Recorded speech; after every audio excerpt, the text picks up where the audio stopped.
Hi friends, எல்லோரும் எப்படி இருக்கீங்க? எல்லோரும் சந்தோஷமாகவும் ஆரோக்கியமாகவும் இருப்பீங்கன்னு நம்புகிறேங்க. வாங்க இன்றைக்கி என்ன வீடியோஸ்னு பார்த்துடலாம். இன்றைக்கி வந்து பார்த்திங்கன்னா சம்மருக்கு ஸ்பெஷலான கூக்கும்பர் ரெசிபி தாங்க போட்டிருக்கேன். கூக்கும்பர் வச்சு நேற்றுக்கு தோசை வச்சு ஒரு ரெசிபி போட்டுட்டேன். இன்றைக்கி பார்த்திங்கன்னா ஒரு துவையல், சூப்பராக இருக்கக்கூடிய ஒரு துவையல். இதுக்கு வெள்ளரிக்காய், இது வெள்ளரிக்காய், மிளகா வத்தல், மிளகு, துவரம் பருப்பு, அப்புறம் பார்த்திங்கன்னா பூண்டு, ஜீரகம், புளி இது எல்லாமே எடுத்து வச்சுருக்கோம். வாங்க எப்படி பண்ணலான்னு பார்த்துக்கலாம்.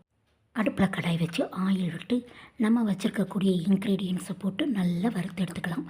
முதல்ல பார்த்திங்கன்னா வத்தல், அந்த மிளகு, ஜீரகம் இதெல்லாம் முதல்ல நல்லா வறுத்து எடுத்துக்கலாம். இதெல்லாம் வறுத்ததுக்கு அப்புறமா லாஸ்ட்டாக தேங்காய் பூவை போட்டு வறுத்துக்கிடலாம்.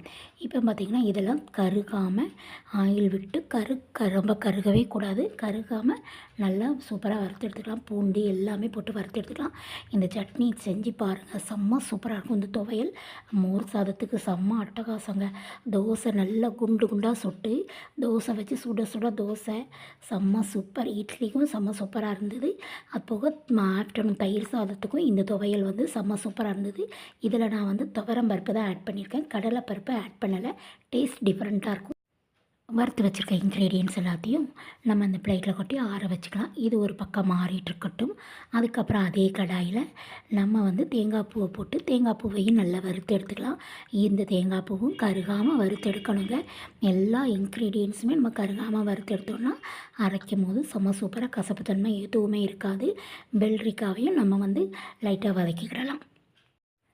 நம்ம வறுத்த இன்க்ரீடியன்ட்ஸ் எல்லாமே ஒரு பக்கம் மாறிட்டுருக்கட்டும். அதுக்குள்ளே இந்த பக்கம் அதே கடாயில் பார்த்திங்கன்னா வெள்ளரிக்காயை கட் பண்ணி வச்சுக்கோல, இந்த வெள்ளரிக்காயை போட்டு கொஞ்சம் உப்பு, மஞ்சள் பொடி போட்டு லேசாக வதக்கிட்டு தண்ணி வந்து லைட்டாக தொளித்து மூடி வச்சுக்கிடலாம்.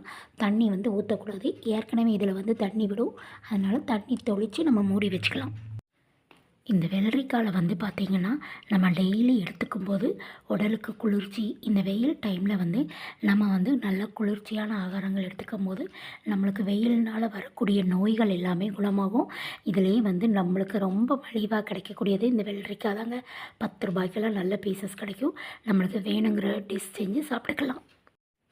இந்த வெள்ளரிக்காய் வந்து அவ்வளோ குளிர்ச்சி தரக்கூடிய துவையல், தோசை, நம்மளுக்கு என்னென்ன விருப்பமோ அந்தந்த டிஷ் எல்லா டிஷ்ஷுமே நம்ம பண்ணிக்கலாம். இப்போ வந்து இது எல்லாத்தையும் நம்மளை நல்லா அரைச்சி எடுத்துக்கலாம். தயிர் வேறு பச்சடி மாதிரி பண்ணிக்கலாம். தயிர் வச்சு வெள்ளரிக்காவை போட்டு அது ஒரு பச்சடி மாதிரி பண்ணி சாப்பிட்டுக்கலாம். மோர் மாதிரி அடித்து குடிச்சிக்கலாம்.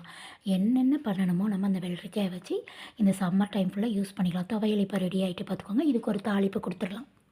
உப்பு போட்டு துவையலை சூப்பராக அரைச்சி எடுத்தாச்சு, நல்ல மையாக அரைச்சி எடுத்தாச்சு. இதுக்கு வந்து பார்த்திங்கன்னா கடுகு, உளுந்தம் பருப்பு, 2 கருவேப்பிலை, 4 குண்டு மிளகாய் போட்டு தாளித்து இறக்கியாச்சுங்க. இந்த வெள்ளரிக்காய் சட்னி நீங்களும் செஞ்சு பார்த்து சுவை எப்படி இருக்குன்னு எனக்கு கமெண்ட் பாக்ஸில் கமெண்ட். நீங்களும் உங்கள் வீட்டில் இதே மாதிரி வெள்ளரிக்காய் துவையல் செஞ்சு பார்த்துட்டு சுவை எப்படி இருக்குன்னு சொல்லுங்கள்.